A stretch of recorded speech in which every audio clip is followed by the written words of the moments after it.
Venezuelan President Nicolas Maduro announced on Sunday a series of economic measures to address the financial fallout from the spread of the coronavirus in the country, including prohibiting layoffs while also suspending rent payments and credit payments.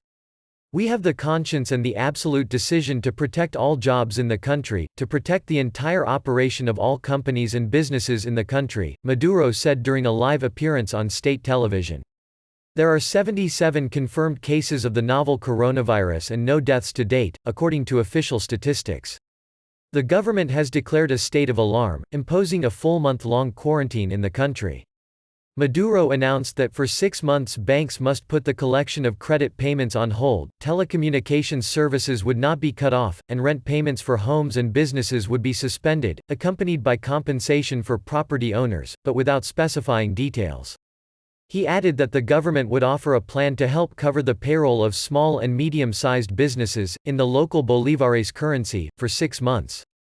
He also banned companies from laying off employees through December 2020, a measure that was decreed in 2015 and has been extended every year since. Maduro did not suspend tax collection, nor did he offer tax incentives to companies, contrary to what some other governments in the region have done.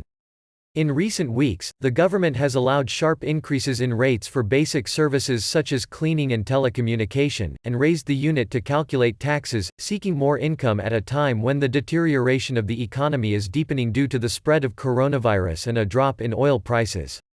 Last week, 2 business organizations asked the government for extensions to pay taxes, among other tax incentives, but have received no response.